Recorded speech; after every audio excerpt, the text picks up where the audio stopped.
Buen día. Nosotros presentaremos lo que es la ruta metabólica de la manosa. El equipo está conformado por Omar Acosta Silva, Melissa Danae Aguirre Villalobos, Ricardo Aquino Tenorio, Paola Ivonne Gil Valenzuela, Aldo Millán Servín, Jesús Emiliano López Gastelo y Jimena Ortiz Guzmán. Incluiremos una introducción, se abordará el metabolismo de la manosa, se presentará un balance energético total y terminaremos con una conclusión. Como ya lo había mencionado, se abordará el metabolismo de la manosa por medio de su integración a las vías metabólicas de la glucólisis y del ciclo de Krebs, ello con la finalidad de llegar a presentar un balance energético total. La manosa es un monosacárido que forma parte de las aldohexosas. Relativamente tiene baja relevancia en el metabolismo y sin embargo sí cuenta con algunos efectos a nivel fisiológico en el cuerpo humano.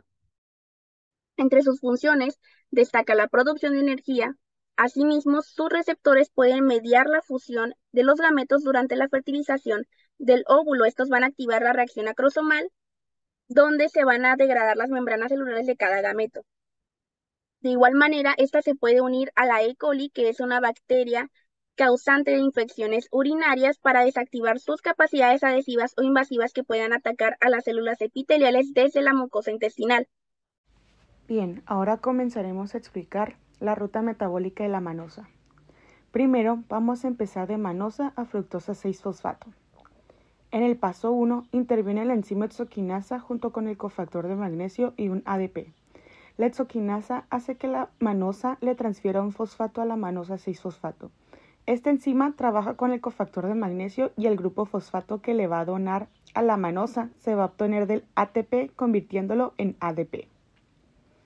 De ahí, la manosa 6-fosfato por acción reversible se va a transformar a fructosa 6-fosfato por medio de la enzima fosfomanosa isomerasa, siendo esta una reacción endergónica de 1.38 kilocalorías mol.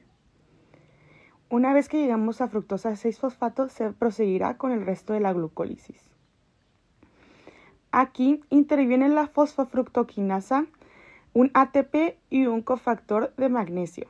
La fosfofructoquinasa fosforila el carbono 1 de la fructosa 6-fosfato, transfiriendo un grupo fosfato del ATP a la fructosa 6-fosfato, produciendo así fructosa 1,6-bifosfato. Ahora, la fructosa 1,6-bifosfato se rompe por acción reversible de la aldolasa, generando así la dihidroxiacetona fosfato y el gliceraldehído 3-fosfato. Esta es una reacción endergónica de 5.73 kilocalorías mol. Puesto que solo el gliceraldehído 3-fosfato puede seguir los pasos restantes de la glucólisis, la dihidroxiacetona fosfato se va a convertir en gliceraldehído 3-fosfato por una isomerización reversible catalizada por la triosa fosfato isomerasa. Esta es una reacción endergónica de 1.83 kilocalorías mol. A partir de este punto, todas las reacciones serán dobles, dada la existencia de dos moléculas de gliceraldehído 3-fosfato que seguirán con las etapas ulteriores de glucólisis. Siguiendo con esta vía, la enzima gliceraldehído 3-fosfato deshidrogenasa catalizará la conversión del gliceraldehído 3-fosfato en 1,3-bifosfoglicerato. La nomenclatura de la enzima, según la Enzyme Commission, es 1.2.1.12 y el delta G es de 1.5 kilocalorías mol, siendo una reacción endergónica. Recordemos que las reacciones en este punto son dobles, por lo que en realidad en este paso hemos formado dos moléculas de NADH más H, por una sola molécula de manosa.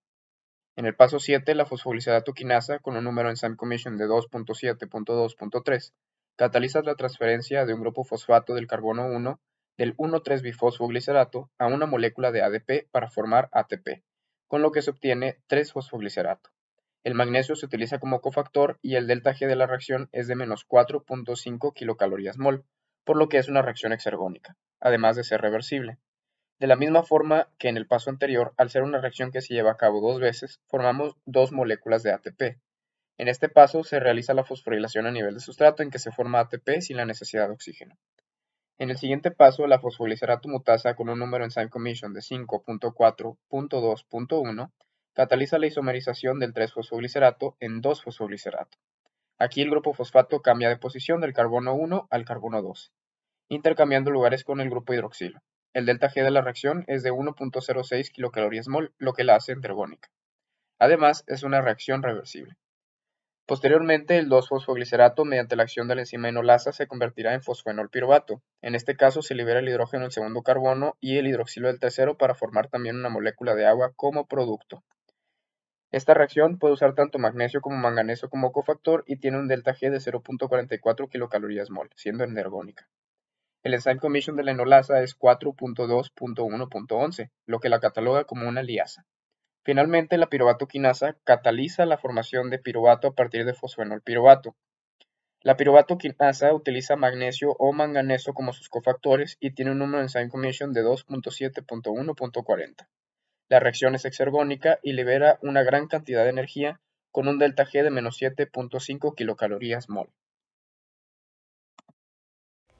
El piruvato formado en el citosol es transportado hacia la mitocondria mediante un simportador de protón. Dentro de la mitocondria se descarboxila de manera oxidativa hacia acetil-CoA mediante un complejo de múltiples enzimas. La reacción consta de la adición de los sustratos de piruvato más coenzima A más NAD+, que mediante el complejo enzimático piruvato deshidrogenasa, enzyme commission 1.2.4.1, forman el acetilcoenzima A más NADH más CO2, siendo esta una reacción exergónica de menos 8 kcal/mol. A continuación, se cataliza la conversión de piruvato en oxalacetato de forma dependiente de adenosintrifosfato y biotina, por medio de la enzima piruvato carboxilasa, enzyme commission 6.4.1.1, que emplea acetil-CoA como activador alostérico. Aquí va a actuar como cofactor el manganeso y se emplea una energía libre de Gibbs de 0.5 kcal/mol. Tras esto, podemos seguir con el primer paso del ciclo de Krebs. El primer paso consta de la adición del grupo acetilo al oxalacetato o síntesis del citrato por medio de la enzima citrato sintasa con una enzyme commission 2.3.3.1 que actúa sobre el acetil-CoA rompiéndolo para que pueda salir la coenzima A junto con un grupo sulfuro y de esta manera formar el citrato partiendo del oxalacetato. En esta reacción participa la citroil-CoA como estructura intermedia. El segundo paso consiste de la isomerización del citrato a isocitrato, parte del citrato y por medio de la enzima conitasa, enzyme commission 4.2.1.3, realiza un cambio de posición del grupo hidroxilo del carbono 3 al carbono 2, obteniendo así como producto al isocitrato con una energía libre de Gibbs de 2.04 kcal/mol. Existe en esta reacción un intermediario que se forma de la deshidratación del ácido cítrico, formando al cis-aconitato. Posteriormente, la enzima aconitasa hidrata al cis-aconitato, cambiando el orden de los hidrógenos y el oxígeno, y de esta manera se obtiene el producto isocitrato. El tercer paso consiste en la oxidación del isocitrato hasta oxalasuccinato por medio de la enzima isocitrato deshidrogenasa, enzyme commission 1.1.1.42. Utiliza como cofactor el magnesio. El grupo hidroxilo del citrato es oxidado a un grupo carboxilo teniendo una pérdida de 2 átomos de hidrógeno que son llevados por la enzima NAD+, liberando de esta forma NADH más H.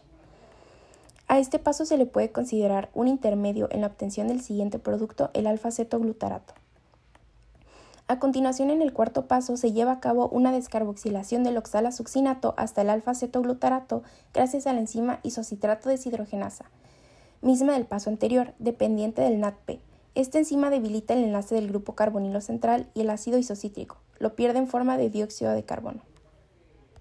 En el paso 5 se oxida el alfa-cetoglutarato y se sintetiza el succinil-CoA, gracias a un complejo multienzimático llamado alfa-cetoglutarato deshidrogenasa. El alfa-cetoglutarato pierde un átomo de carbono liberándolo en forma de dióxido de carbono. De esta manera queda un compuesto de 4 átomos de carbono.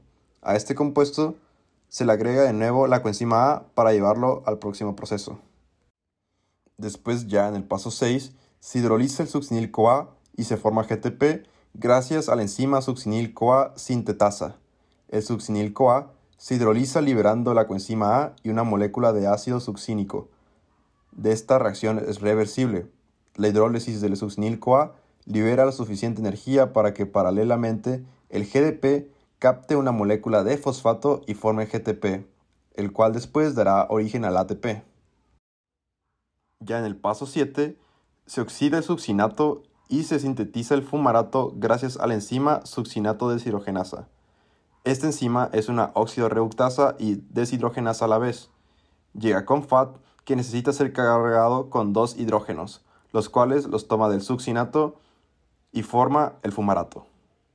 Luego, en el paso 8, la enzima fumarasa hidrata el fumarato, formando así al malato. Es una enzima que cataliza la reacción reversible de hidratación-deshidratación. La fumarasa pertenece a la familia de liasas, específicamente a las hidroliasas, que rompen enlaces carbono-oxígeno. Por último, se oxida el malato por la enzima malato-deshidrogenasa para formar el oxalacetato. La enzima malato-deshidrogenasa es una oxidorreductasa. Esta enzima reduce al NAD, que trabaja como ecoenzima. El NAD oxida el grupo alcohol del malato hasta un grupo carboxilo para obtener un NADH más H y formar el oxalacetato para el primer paso del ciclo de Krebs. Ahora vamos a hablar acerca del balance energético de toda la ruta metabólica de la manosa.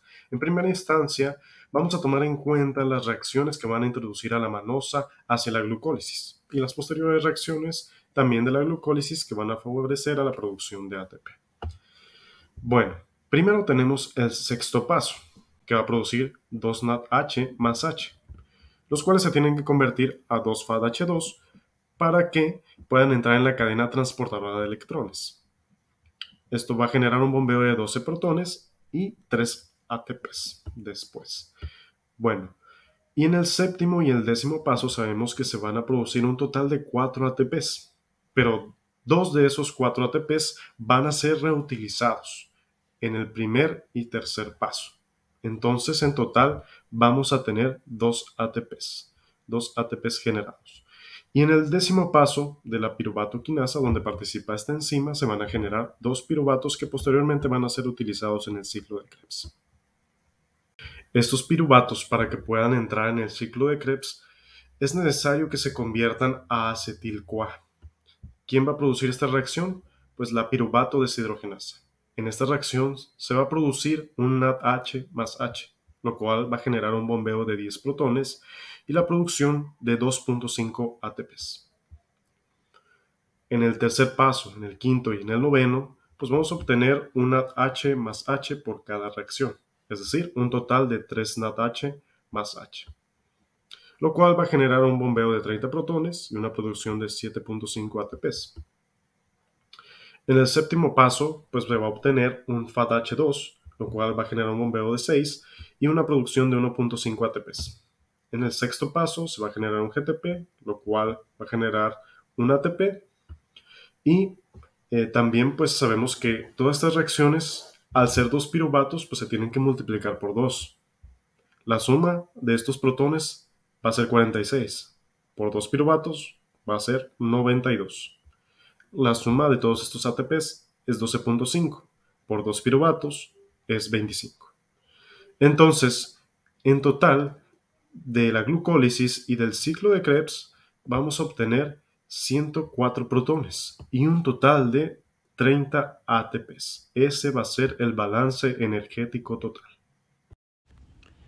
En conclusión, es una fuente de energía importante debido al proceso que lleva y las funciones dentro del organismo. Dentro del metabolismo es una de las miles de formas en las que se puede obtener energía para el funcionamiento de los seres vivos. Debemos de tener en cuenta también que estos procesos son llevados a cabo bajo el pensamiento de que todo dentro del mismo sistema del ser vivo se encuentra en perfecto balance, es decir, que no hay una enfermedad de por medio.